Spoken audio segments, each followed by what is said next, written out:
Hello everyone, welcome back to our YouTube channel exam easy.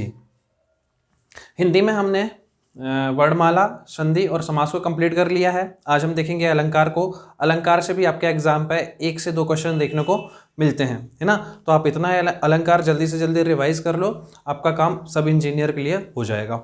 ठीक है, तो अलंकार के बारे में यदि हम देखते हैं तो अलंकार बेसिकली होता क्या है, जो काव्य की सुंदरता को बढ़ाने का काम करता है उसी को हम क्या बोलते हैं, अलंकार बोलते हैं। ठीक, कठिन काव्य का प्रेत यदि हम किसी चीज को बोलते हैं तो केशवदास जी ने कठिन काव्य का प्रेत जो है वो किसको बोला था, अलंकार को ही बोला था। ठीक है, अच्छा, ये जो डेफिनेशन लिखी हुई है ये डेफिनेशन आपके एग्जाम पे सेम टू सेम डेफिनेशन सब इंजीनियर के एग्जाम पे आई हुई है। तो डेफिनेशन क्या है आपकी, यदि नॉर्मल डेफिनेशन बोलेंगे तो क्या होगी, जहाँ काव्य की शोभा बढ़ाने वाले तत्व को ही हम क्या बोलते हैं, अलंकार बोलते हैं, या जो काव्य की सुंदरता बढ़ाने के काम में जो भी तत्व काम आते हैं उनको हम क्या बोलते हैं, अलंकार बोलते हैं। लेकिन यदि इसकी डेफिनेशन देखें तो इसकी डेफिनेशन जो है वो क्या है, जिस गुण के द्वारा उपमेय तथा उपमान में समानता स्थापित की जाती है उस गुण को क्या बोलते हैं, हम अलंकार बोलते हैं। तो सेम टू सेम डेफिनेशन आपके एग्जाम पे पूछी गई है। नेक्स्ट यदि हम बात करते हैं अलंकार के भेद, अलंकार के मुख्यतः यदि हम बात करेंगे तो मुख्यतः 2 भेद होते हैं। अलंकार के भेद के बारे में किसने बताया था, आचार्य वामन ने बताया था। ठीक है, उसके बाद यदि हम बात करते हैं हमारे जो भरत मुनि जी थे, आचार्य भरत मुनि थे, उनने अलंकार के 4 भेद बताए थे अपने नाट्य शास्त्र में, है ना। कौन कौन से बताए थे, उनने बताया था यमक अलंकार, रूपक अलंकार, दीपक अलंकार और उपमा अलंकार। ठीक है, यदि हम मुख्यतः देखें जो हम पढ़ते हैं अलंकार के जो मुख्यतः भेद है वो कितने हैं, 2 अलंकार हैं, एक होता है आपका शब्द अलंकार और एक होता है अर्थ अलंकार। नेक्स्ट यदि हम बात करते हैं अलंकार, यदि आपके एग्जाम में पूछता मुख्यतः वर्ड लिख के देता तो भेद 2 होते हैं, और यदि सिर्फ पूछेगा अलंकार के भेद कितने होते हैं तो अलंकार के 3 भेद होते हैं। जहां पर यदि हम बात करते हैं शब्द अलंकार, अर्थ अलंकार और उभय अलंकार। बाद में बहुत टाइम के बाद पाश्चात्य अलंकार को भी जोड़ा गया है ना। तो बेसिकली यदि अभी भी एग्जाम में पूछेगा अलंकार के भेद कितने होते हैं तो 3 ही टिक करना है। ठीक, अब यदि हम बात करते हैं शब्द अलंकार क्या होता है, अर्थ अलंकार क्या होता है, उसके बाद यदि हम बात करते हैं उभय अलंकार क्या होता है, तो इनके बारे में यदि हम डिस्कस करें इनकी डेफिनेशन होती क्या है, तो इनकी डेफिनेशन में यदि हम बात करते हैं काव्य में ऐसे शब्द, यदि हम बात करते हैं काव्य में ऐसे शब्द जिनके कारण हमारा चमत्कार उत्पन्न होता है, या दूसरे शब्दों में हम बोल सकते हैं काव्य में शब्दों के कारण, जब किसके कारण, शब्दों के कारण, नाम से समझ में आ रहा शब्द अलंकार, जब शब्दों के कारण काव्य में चमत्कार उत्पन्न होता है तो उसको हम क्या बोलते हैं, शब्द अलंकार बोलते हैं। नेक्स्ट यदि हम बात करते हैं यदि हमारे काव्य में अर्थ के कारण चमत्कार उत्पन्न हो रहा है, या बोल सकते चमत्कार उत्पन्न होने का मतलब यह है कि पढ़ने में अच्छा लग रहा है या सुनने में अच्छा लग रहा है ना, तो उसको हम क्या बोलेंगे, अर्थालंकार बोलेंगे। और यदि हमारी काव्य की पंक्तियों में आपका शब्द और अर्थ दोनों की विशेषता है, मतलब दोनों के कारण हमको अच्छा महसूस हो रहा है वो पढ़ने में या सुनने में, तो उसको हम क्या बोलेंगे, उभय अलंकार बोलेंगे। ठीक है, पाश्चात्य अलंकार जो होता है, पाश्चात्य अलंकार बाद में ही जोड़ा गया है आपका, तो इसमें ज़्यादा कुछ है नहीं है, इस पे आपको ज़्यादा नहीं पढ़ना है। ठीक है, अच्छा, एग्जाम में जो क्वेश्चंस देखने को मिलेंगे, एग्जाम में जो क्वेश्चंस देखने को मिलते हैं उसमें यदि हम बात करते हैं तो सीधे सीधे से एक अलंकार लिखा होगा और उसमें पूछेगा कि ये कौन से अलंकार का प्रकार है ना। या जैसे आपको बोल देगा कि आपका जो है आपका श्लेष अलंकार किस अलंकार के अंतर्गत आता है, या बोल देगा यमक अलंकार किस अलंकार का एग्जाम्पल, या आपसे पूछ लेगा उपमा अलंकार किस अलंकार का उदाहरण है ना। तो आपको याद रखना है शब्द अलंकार जो होते हैं, शब्द अलंकार में क्या क्या होते हैं, अनुप्रास अलंकार होता है, यमक अलंकार होता है, श्लेष अलंकार होता है, वक्रोक्ति अलंकार होता है, विवक्षा अलंकार होता है और पुनरुक्ति अलंकार होता है। आप चाहो तो इसको याद करने के लिए ट्रिक भी यूज कर सकते हो, है ना। ट्रिक यहीं से बनाई हुई है, क्या बनाई है, अनु यश वनरुक्ति, वन में उक्ति वश। ठीक है, अनु से क्या हो जाएगा, अनुप्रास अलंकार, यश से क्या हो जाएगा, या से हो जाएगा यमक अलंकार, ये जो सा है इससे क्या हो जाएगा, श्लेष अलंकार, वन में उक्ति से क्या हो जाएगा आपका, वा से क्या हो जाएगा आपका वक्रोक्ति अलंकार, नाम में उक्ति से क्या हो जाएगा आपका पुनरुक्ति अलंकार, और वश से आपके पास क्या हो जाएगा, विवक्षा अलंकार। ठीक है, तो ये ट्रिक का यूज कर सकते हो। इसके अलावा आपके किसी भी प्रकार के शब्द अलंकार में आपका कोई भी अलंकार नहीं होता, तो इनके नाम आपको याद करने पड़ेंगे। अनुप्रास अलंकार हो गया, यमक अलंकार हो गया, श्लेष अलंकार हो गया, उसके बाद यदि हम बात करते हैं तो आपका वक्रोक्ति अलंकार हो जाएगा, उसके बाद पुनरुक्ति अलंकार हो जाएगा, और आपके क्या हो जाएगा, विवक्षा अलंकार हो जाएगा। ठीक है, तो ये आपको डायरेक्ट याद रखने हैं। आप चाहो तो कई बार इनको पढ़ लो और इनको याद कर लो, चाहो तो आप ट्रिक से भी याद कर सकते हो। मैं तो बोलूंगा आप डायरेक्ट क्या करो, इनके नाम 2-3 बार पढ़ोगे तो आपको ये याद हो जाएंगे। ठीक है, उसके बाद यदि हम बात करते हैं उभयालंकार की। तो उभयालंकार के जो एग्जाम्पल होते हैं, एक होता है शंकर और एक होता है संसृष्टि। ठीक है। नेक्स्ट यदि हम बात करते हैं पाश्चात्य अलंकार की, तो पाश्चात्य अलंकार के अंतर्गत आता है आपका मानवीकरण अलंकार। इसके अलावा जो भी अलंकार देखने को मिलेंगे वो सारे किसके अंतर्गत आएंगे, अर्थालंकार के अंतर्गत आएंगे। तो इसलिए क्योंकि अर्थालंकार में बहुत सारे अलंकार हैं, तो अपन ने क्या किया, अपन ने शब्दालंकार याद कर लिया, उभयालंकार याद कर लिया, पाश्चात्य अलंकार याद कर लिया। इसके अलावा जो भी बचेगा वो सब कहाँ जाएंगे, हमारे अर्थालंकार में जाएंगे। ठीक है। अब यदि हम बात करते हैं, अब हम सबको नहीं, मतलब हम बेसिक जो हमारे है तो अलंकार वैसे बहुत सारे, लेकिन हम क्या करेंगे, जो प्रमुख हैं, जो मतलब जनरली जो पूछे जाते हैं एग्जाम पे, उन्हीं अलंकारों के बारे में डिस्कस करेंगे। तो सबसे पहला अलंकार है हमारे पास अनुप्रास अलंकार। अनुप्रास अलंकार एग्जाम में पूछा जाएगा, किसका एग्जाम्पल है, तो आपका शब्द अलंकार का एग्जाम्पल है। अब अनुप्रास अलंकार होता क्या है, तो जहां पर जब हम काव्य की पंक्तियों को पढ़ रहे होते हैं तो वहां पे हमको जो व्यंजन है, व्यंजन वर्णों की आवृत्ति जो है बार बार देखने को मिलती है। ऐसा अलंकार जहां पर काव्य की पंक्तियों में व्यंजन वर्णों की आवृत्ति आपको बार बार देखने को मिलती है, उनको क्या बोलते हैं, हम अनुप्रास अलंकार बोलते हैं। अनुप्रास अलंकार के भेद की यदि बात करोगे तो इसके भेद कितने होते हैं, 5 होते हैं। सबसे पहला यदि हम बात करते हैं तो सबसे पहला आपके पास होता है छेका अनुप्रास। छेका अनुप्रास, अब इसकी डेफिनेशन में क्या होगी, जब काव्य की पंक्तियों को आप पढ़ रहे होते हैं तो वहां पर एक ही वर्ण की आवृत्ति आपको बार बार देखने को मिलती है और लगातार देखने को मिलती है ना। एक वर्ण की आवृत्ति लगातार बार बार देखने को मिलती है आपको। जैसे एग्जाम्पल में यदि हम बात करेंगे तो एग्जाम्पल में है आपके पास बंधव गुरुपद पदुम परागा, सुरुचि सुबास सरस अनुरागा। यहाँ पर आप यदि देखोगे तो ये जो पा है और ये जो दा है, इनकी आवृत्ति आपको बार बार, इस पा की आवृत्ति आपको बार बार देखने को मिल रही है। यहाँ पर यदि सुरुचि सुबास सरस में देखोगे तो यहाँ पर इसकी वृत्ति बार बार देखने को मिल रही है, रा की आवृत्ति भी आपको बार बार देखने को मिल रही है, लेकिन यहाँ पर एक साथ नहीं है, अलग अलग है, तो इसको हम नहीं लेंगे। जैसे यहाँ पर ये दा है और ये दा है, एक ही साथ, मतलब क्रम से आपको देखने को मिल रही है वर्णों की आवृत्ति, है ना, बार बार, तो उसको हम क्या बोलेंगे, छेका अनुप्रास बोलेंगे। नेक्स्ट यदि एग्जाम्पल देखेंगे तो प्रिय प्राण, क्योंकि आपके एग्जाम्पल दे देगा और बोलेगा कि ये किसका एग्जाम्पल है। नेक्स्ट यदि हम बात करते हैं प्रिय प्राण सुत सर्वस्व मोरे, है ना, इस पे यदि आप देखोगे तो प्रिय, यदि यहाँ पर जो प्रा है ये प्रा है ना, ये शाह है, ये शाह है, ये शाह है, तो इसकी आवृत्ति बार बार हो रही है एक ही वर्ड की। नेक्स्ट यदि एग्जाम्पल में देखें तो मोहिनी मूरत साबरी सूरत नैना बने विशाल। अब यहाँ पर यदि देखेंगे तो मोहिनी मूरत, है ना, फिर यहाँ पर देखोगे तो शाह हो गया, ये शाह हो गया, यहाँ पर आप देखोगे तो ये ना हो गया, ये ना हो गया, तो आपकी एक ही वर्ड की आवृत्ति आपको लगातार 2 बार, मतलब बार बार देखने को मिल रही है। उस किस पे आएगा, वो छेका अनुप्रास में आएगा। नेक्स्ट यदि हम बात करते हैं तो नेक्स्ट है आपके पास वृत्त्यानुप्रास, है ना, क्योंकि अनुप्रास अलंकार की डेफिनेशन में है कि व्यंजन की आवृत्ति बार बार होनी है, मतलब व्यंजन वर्णों की आवृत्ति बार बार होनी है। तो इस पे अब सारे के सारे एग्जाम्पल पे वर्णों की आवृत्ति तो होगी ही होगी, लेकिन यहाँ पे एक ही वर्ण की आवृत्ति आपको लगातार 2 बार देखने को मिल रही है। यहाँ पर क्या है, एक वर्ड की आवृत्ति बार बार हो, है ना, यहाँ पर क्या था, लगातार 2 बार देखने को मिल रही थी। लेकिन यहाँ पर यदि हम बात करते हैं वृत्त्यानुप्रास में, तो यहाँ पर एक ही वर्ड की आवृत्ति बार बार, बहुत ज्यादा बार देखने को मिलती है, आपको बोल सकते हैं अपन, है ना। और यहाँ पर क्या वर्ड लिखा था, लगातार, है ना। तो जैसे यदि इसके एग्जाम्पल में देखेंगे कलावती केलीवती कली दंजा। अब यहाँ पर देखो ये का है, ये का है, यहाँ पर भी का है, यहाँ पर भी ला है, यहाँ पर भी ला है, यहाँ पर भी ला है ना। तो मतलब एक ही वर्ण की आवृत्ति आपको बार बार देखने को मिल रही है, 3 बार यहाँ पर देखने को मिल गई। का हो गया, ये क्या हो गया, ये क्या हो गया, यहाँ पर ला देखोगे तो ला हो गया, ये ला हो गया, ये ला हो गया, है ना। नेक्स्ट एग्जाम्पल में यदि हम बात करते हैं तो तरजी क्या हो जाएगा, तरनी तनुजा तट तमाल तकवर बहुछाए। अब यहाँ पर देखो एक वर्ड ता है, ये ता है, ये ता है, कितनी बार इसकी आवृत्ति हो रही, तो ये किसके अंतर्गत आ जाएगा, आपका यह जाएगा आपका वृत्त्यानुप्रास, क्योंकि उसकी डेफिनेशन ही है कि आपकी एक ही वर्ड की आवृत्ति बार बार होती है। नेक्स्ट हमारे पास श्रुत्यानुप्रास। श्रुत्यानुप्रास क्या होता है, एक ही स्थान से उच्चारित होने वाले वर्ण, एक ही स्थान से उच्चारित होने वाले वर्ण, मतलब यदि हम बात करते हैं का वर्ग कौन सा, जैसे अपन ने 5 वर्ग पढ़े होते ना, का च ट ता प, है ना, ये पढ़े थे, तो इसके आगे के जो भी होंगे मतलब इसी एक ही वर्ग के अंतर्गत आने वाले वर्ण होंगे आपके, ठीक है।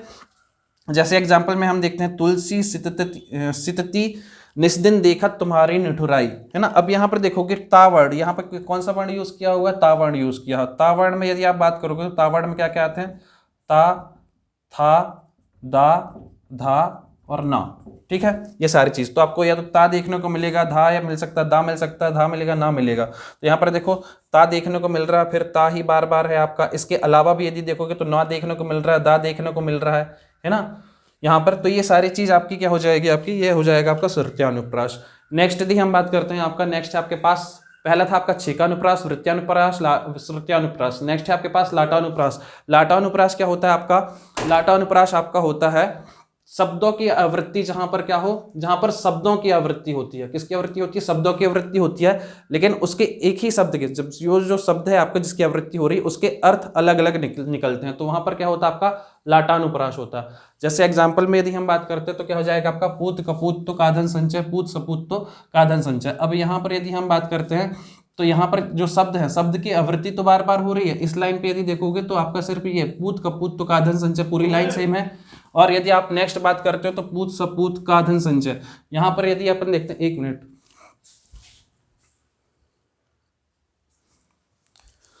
कहां पे थे हम? लाटानुप्रास में यदि हम बात करते हैं शब्दों की आवृत्ति जहां पर आपको क्या हो, बार बार देखने को मिलती है, लेकिन उसके अर्थ जो हैं आपके अलग अलग होते हैं, है ना। तो पूत कपूत तो काधन संचय, पूत सपूत तो काधन संचय। नेक्स्ट यदि हम बात करते हैं अंत्यानुप्रास, अंत्यानुप्रास में यदि आप देखोगे तो यहाँ पर जो है अंत में वर्णों की आवृत्ति कैसी होती है? समान होती है।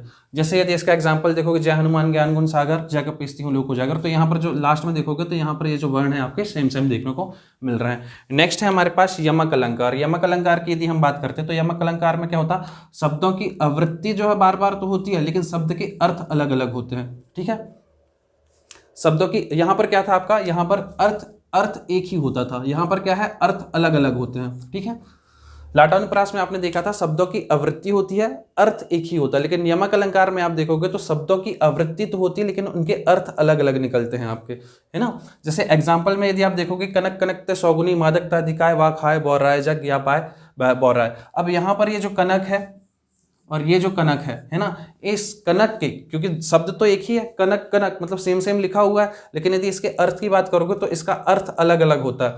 एक कनक का मतलब होता है आपका धतूरा और दूसरे कनक का मतलब होता है आपका सोना।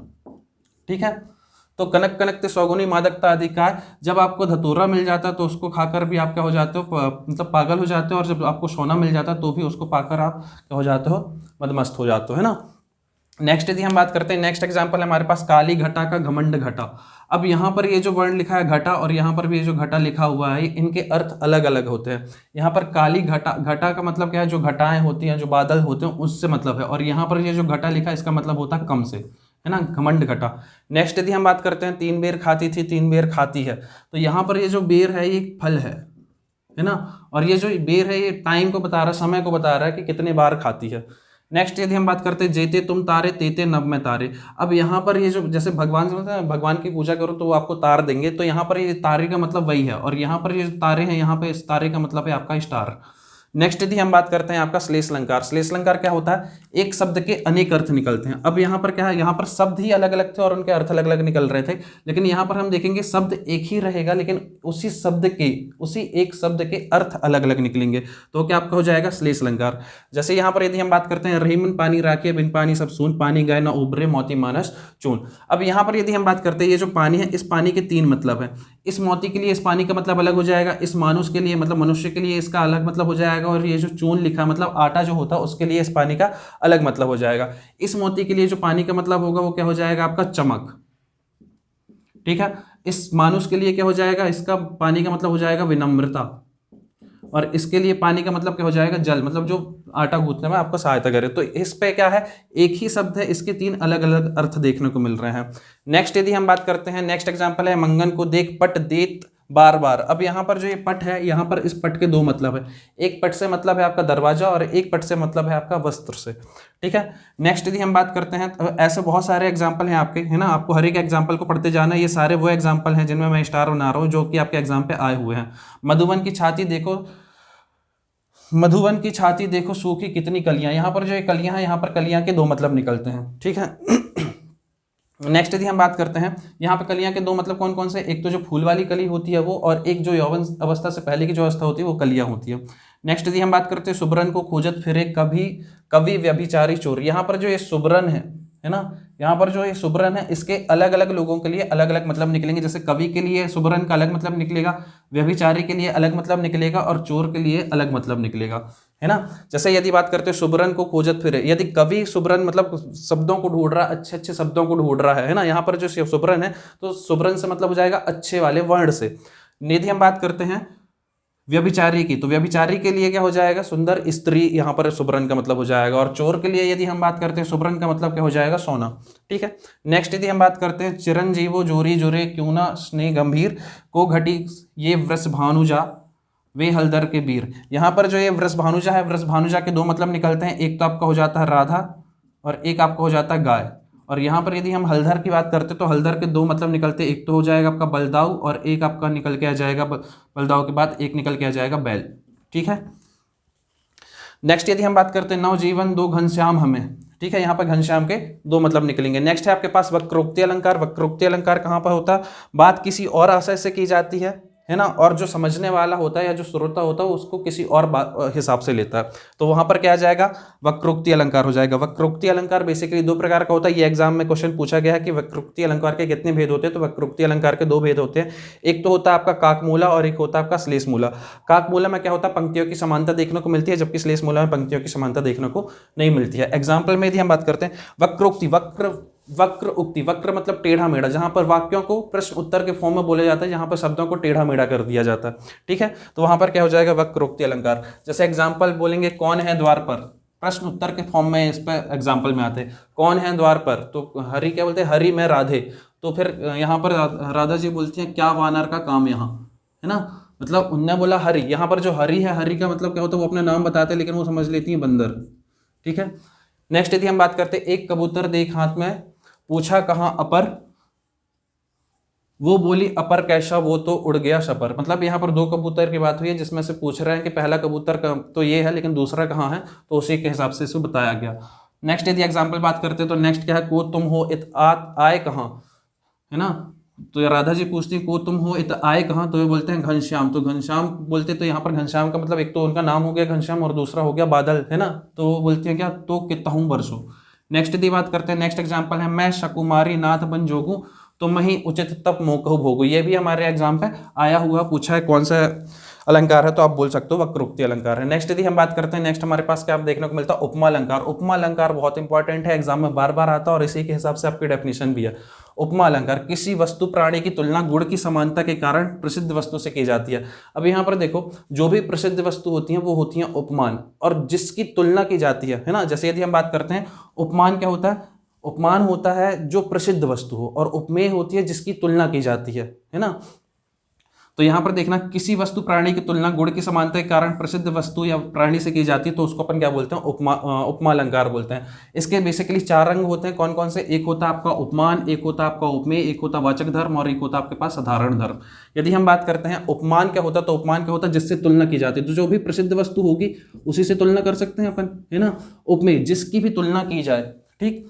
वाचक धर्म, वाचक धर्म क्या होता है, जैसे सा से सी सम तुल्य नाई ज्यों त्यों सरीखा या सरिस, ये वर्ड मिल जाए तो समझ जाना वाचक धर्म है। नेक्स्ट यदि हम बात करते हैं साधारण, जो भी बचा इसके अलावा वो किसके अंतर्गत आ जाएगा, साधारण धर्म के अंतर्गत आ जाएगा। जैसे एग्जांपल में यदि हम बात करते हैं मोहिनी का मुख चंद्रमा सा सुंदर, अब यहाँ पर प्रसिद्ध चीज क्या है आपका, चंद्रमा, तो चंद्रमा क्या हो जाएगा आपका, उपमान हो जाएगा। अच्छा, चंद्रमा से किसकी तुलना कर रहे हैं, मोहिनी की तुलना, मोहिनी के मुख की तुलना कर रहे हैं, तो वो क्या हो जाएगा, उपमेय हो जाएगा। यहाँ पर सा लिखा तो सा क्या हो जाएगा, वाचक, और गुण क्या हो जाएगा आपका, सुंदर। ठीक है। एग्जाम्पल में यदि हम बात करते हो तो एग्जाम्पल क्या हो जाएगा, नील गगन सा शांत हृदय रो रहा, तो यहाँ पर देखो हृदय की तुलना किससे की गई है, नील गगन से। नेक्स्ट यदि हम बात करते हैं पीपर पात सरस मंडोला, अब यहाँ पर जो मन की तुलना वो किससे की गई है, पीपर पात मतलब पीपल के पत्तों के जैसे। नेक्स्ट यदि हम बात करते हैं हाय फूल सी कोमल बच्ची हुई राग की ढेरी। नेक्स्ट यदि हम बात करते हैं मुख मयंक सम मंजू मनोहर। नेक्स्ट आपके पास ये सारे जो हैं आपके एग्जाम्पल देखने को मिले हुए हैं कि ये कौन से, ये आपके सब इंजीनियर के एग्जाम पे ही आए हुए हैं। नेक्स्ट यदि हम बात करते हैं मुख मयंक सम मंजू मनोहर, है ना, नंदन वंशी फूल उठी छोटी सी कुटिया मेरी, यह देखिए अरविंद से शिशु वृंद कैसे सो रहे, है ना। तो ये सारे के सारे आपको ये एग्जाम्पल याद करने हैं उपमा अलंकार के। उपमा अलंकार के यदि आपसे पूछ लेगा कि भेद कितने होते हैं, तो उपमा अलंकार के 3 भेद होते हैं, एक होता मालोपमा, एक होता पूर्णोपमा और एक होता आपके पास लुप्तोपमा। अब यदि हम बात करते हैं, इसमें भी सब इंजीनियर के एग्जाम में पूछा हुआ था पूर्णोपमा, या इस तरीके से पूछा था कि जिसमें चारों अंग उपस्थित होते हैं कौन सा अलंकार होता, तो वो होता आपका पूर्णोपमा अलंकार। नाम से समझ में आ रहा, पूर्ण मतलब जिसमें आपका उपमान भी हो, उपमेय भी हो, वाचक धर्म भी हो, साधारण धर्म भी हो।